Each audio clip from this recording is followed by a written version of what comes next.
What's up, fam? Welcome back to the Steep Stuff Podcast.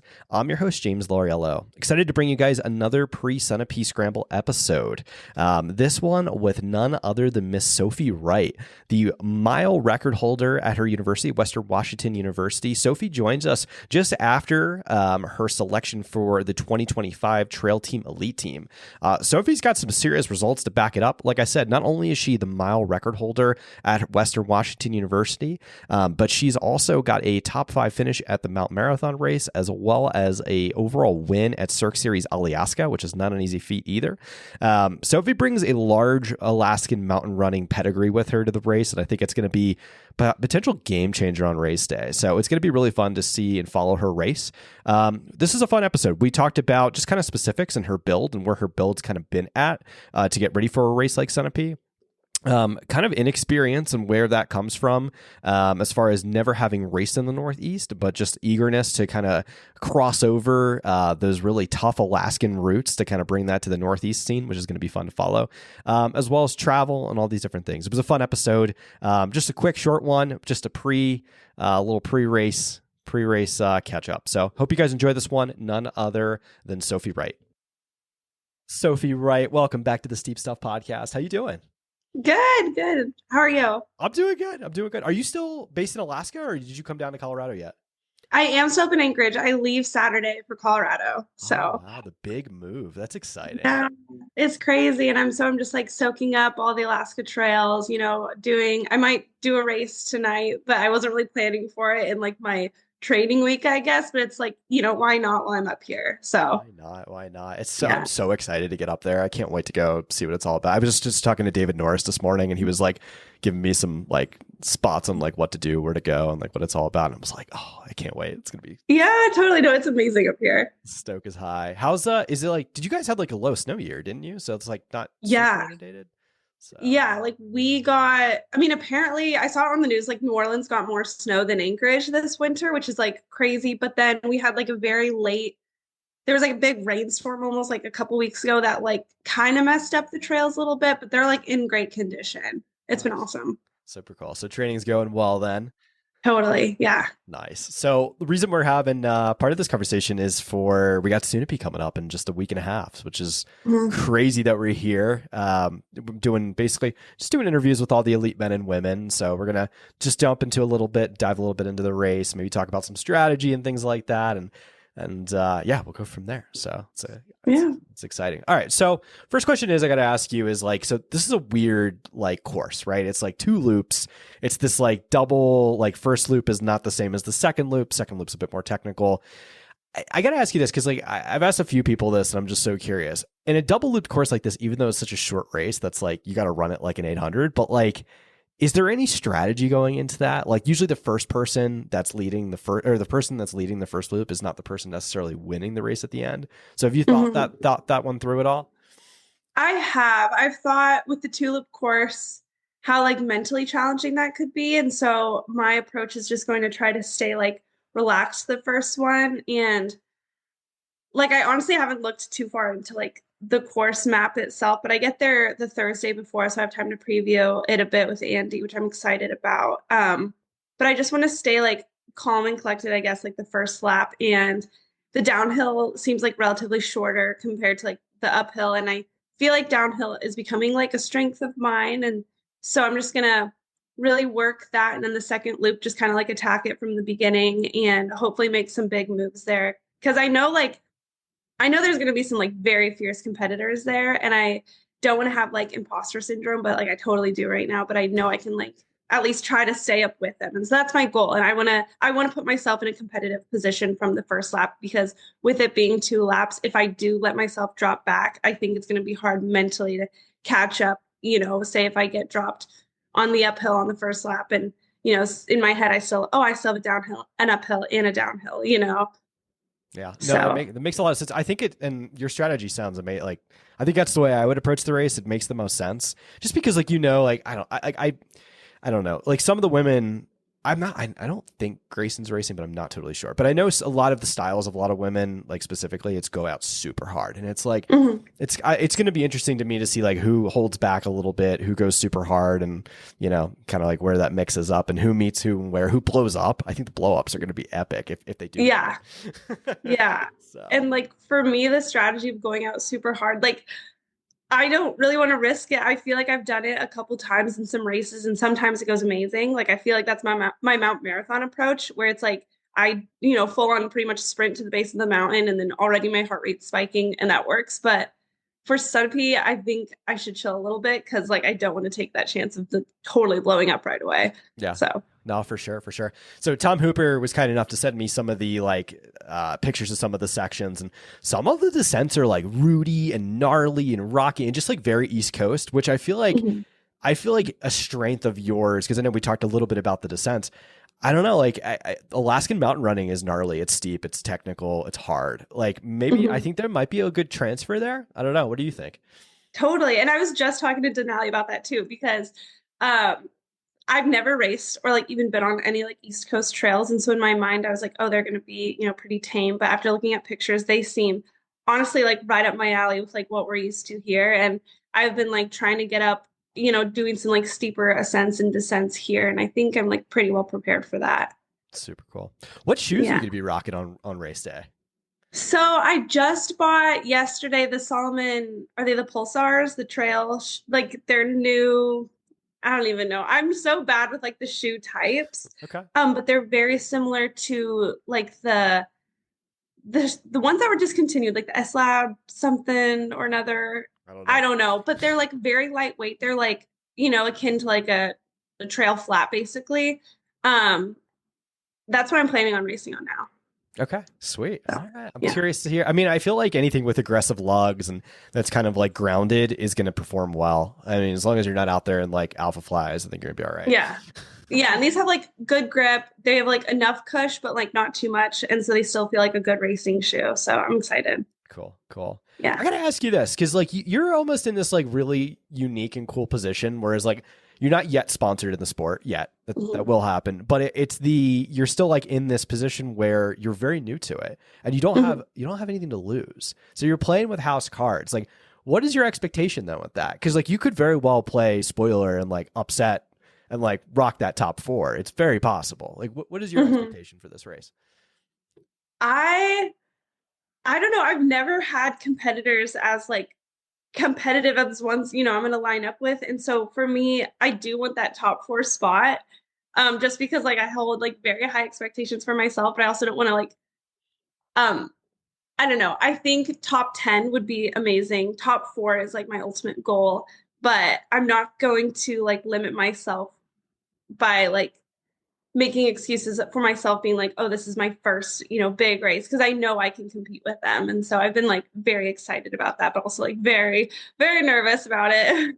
No, I totally, I don't know. I think it's a very smart way to approach it, just because like I've spoken to so many people that like, man, a lot of folks more on the men's side, a lot of nerves, like a lot of like, not just like confidence, but a lot of nerves. I'm like, ooh, that's not a good way to approach it. Like you can just, take a chill a little bit. Yeah. And I feel like that's like the key with trail running for me. It's like, if I'm having a good time and just like enjoying it, I tend to race better. And same with like training runs. It's like interesting. I'll like go up and say like, oh, I'm going to do this, uphill, like 20 minutes hard or whatever. And then I'll get, a certain time. And then I'll go back a couple days later and be like, oh, but today's just a chill day, and end up getting like almost around the same time. And I think it's just because I'm like relaxed and I'm not putting that like pressure on myself to like perform well, if that makes sense. And so if I just like relax and have fun, I think like the competition will like come with it, if that makes sense. No, I think it's smart.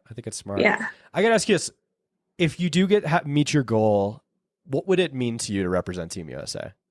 That would be like, it's been a dream of mine literally like forever. I think I would like obviously weep. I would be so excited. I'd be so pumped. It'd be amazing. And it'd be like a culmination of just like years and years of like training and support. And especially coming from like a smaller town, I just think like all of Palmer would be like so surprised and so like shocked, and just like in the best way. It'd be awesome. And it's like, I do want to like race hard for everyone who has helped me grow up to be this runner. Oh, I love that. That's a good answer. Yeah. It's going to be interesting. Like, there's a good possibility. Like, if I was a betting man, which we don't have betting in trail running yet, we'll make that happen. But if I was a betting, like, there's a good probability. Like, we might get 2 Alaskans. Like, we might get you and David Norris on the U.S. team, which would be dope. It'd be pretty cool. Yeah, that would be amazing. Those Europeans ain't ready. They don't Mm-hmm. know. Yeah. So, because David's from like Fairbanks, right? I think so. Yeah. Okay. Sure. Yeah, that's cool. That's cool. He's gonna be there. That'd be awesome if we got 2 Alaskans there. Yeah. It's got to represent the Alaskan trail running world. It'd be sweet. Yeah. Are you going back to Mount Marathon this year? What was that? Are you going back to Mount Marathon this year? Yeah. Okay. I'm excited for that. So that'll be nice. I was just previewing the course, which was like a little bit like way too early last weekend. It's still like the gut. It's like, you have the water flowing down with snow and then shale on top. And I was not trying to fall in and into that whole mess, but it's looking good. And I feel like with it being like not a snowy year, it's going to be fast and hopefully dry. That's the hope. Super cool. I got to ask you about training. That's one thing I kind of glossed over is like, how has your build looked to now? Like, are you all on the trails? Are you doing some track stuff? Like, what have you been messing with in the last few weeks? I've kind of taken not like a different approach, but like 2 years ago when I had kind of like my breakout year where like, I won Cirque and got 5th at Mount Marathon. My focus that year was just spending as much time as I could in the trails. And so what I've been doing is I've done like a couple track workouts, but I've been trying to get out of that mentality from like college running of like, every hard workout is like on the track and it's like, you go 100%. And so I've been kind of just like, I've done like a lot of threshold work because I know that's like, really important for my base, but mainly just like trying to get a lot of vert and making up in my mind, like, oh, I'm going to, do 3 by 10 minutes hard uphill and then work the downhill well. And I think I've done a good job about like building a good trail base and like I feel ready to compete and I feel way stronger than like last time I even talked to you, just like being here and focusing on the trails. And I'm excited. And I think like my base from college running from track is going to transfer, like it transferred well into like setting me up good for trail. So I feel really fit right now. Nice. I love it. It's really interesting to me because like it's like I'm in a almost like the opposite place, whereas like I came from a soccer background, so obviously we have large aerobic bases, but like maybe not that as much top end speed as like a steepler or anybody that's on the track. So it's like I've been doing like more stuff on the track to continue to try and develop and build that top end speed just to keep up with you people because you're so damn fast. And like but like for you guys, I found like because like Dan Kurtz is a good example. Like he just does as much vertical now as he possibly can. I'm just like, I guess you guys already have that base that's so well established and so well built that you don't have to continue to build the house. And like, you just have to do a few things to just like maintain the house, if you will. So it makes sense that, you guys continue to get more vertical and stuff. So it's going to be fun to follow along. So you said you go out Thursday, preview the course, kind of play around on that. I think that's smart. Is it going to be, and I don't know if you've thought this through and I don't want to freak you out, but I'm just curious about the sleep. Like as far as like, you're going from one time zone to another time zone and then a whole nother time zone that's even 2 hours further ahead. Like, have you thought that one through, or is that more just, we're just going to see what happens? Yeah, I think I haven't thought about it, but I feel like I'll just like wait and see what happens, especially with like I'll have a couple days to get used to it. And I don't know, I feel like I'm just really good about like loading myself up on melatonin. And like when I need to go to bed, I'm like, okay, go to bed. And it works. So I feel like if anything, it'll like play in my favor going ahead in time zones. Cause if it's like, wait, would that make sense? If it's like 10 p.m. there, like I think seeing like the clock, I'll be like, it'd be 6 o'clock here. But just like being able to see the clock makes me tired, if that makes sense. Like I'm not like a weird sleeper at all. So I'm not too worried about it. Nice. Yeah, listen, like I think it's like an old people problem. Like when you're like deep in your 30s like me, like those are the things that come to, but like when you're in your 20s, it's like could sleep anywhere, do anything. Must be nice. And it's like I try not to stress about sleep, at least the night before, because sometimes like I've had it happen when I broke the school record for the mile. I slept maybe 3 hours the night before, just because like it's not like I had nerves or anything. Like I wasn't nervous. I just like actually couldn't go to sleep. And so I know I can perform well theoretically if I get really bad sleep. So there you go. Okay. All right. Hopefully not. Hopefully I can sleep. Are you going to hang out for a little bit in New Hampshire and like see what that area has to offer? Or are you headed right out after Sunday? Well, A Sunday, I'm gonna hang around like kind of on my own, but my sister is actually she lives in Rhode Island, and so she's gonna drive up and pick me up, and then we're gonna hang out for a couple days. There you go. Very So, cool. The Northeast is yeah, dope. I love the Northeast. It's fun. I've never been up there, and I'm so excited. Yeah, like those mountains are like different, if that makes sense. Like it's just older. Like everything there is just older, and like it's just very different from the Mountain West. So Hmm. that's cool. So listen, I'm gonna get off now. I wish you the absolute best of luck. I'm so excited to follow your race. Yeah, I think you're gonna have an amazing day, and it's gonna be really fun to follow. So rooting for you, and Thank you. hope to chat afterwards. So enjoy, and also Yeah, sounds good. congrats on your move to Boulder, or your that area, Colorado. So it'll be fun to have another Coloradan here. So super cool. Yeah, Yeah. totally. Well, thank you so much for chatting. Yeah, too. Enjoy the rest of your day. Thank you so much. You too. Have a good one. Yeah. Bye. Listen up, guys. The Steep Stuff podcast is brought to you by Ultimate Direction USA. Guys, I am so excited. UD just dropped their new Race Vest 6-liter and Ultra Vest 12-liter in 2 beautiful aesthetic colors. You guys got to check these new vests out. They're dynamic in ways like that you just have never seen from an Ultimate Direction vest. Very stretchy, lots of storage, beautiful aesthetic colorways coming to you in a new, like a white and blue and an onyx and green. Just absolutely beautiful vests. I think these ones are just like some of the best products we've ever dropped, and I'm so excited for you guys to try them out. Hop on ultimatedirection.com and use code SteepStuffPod.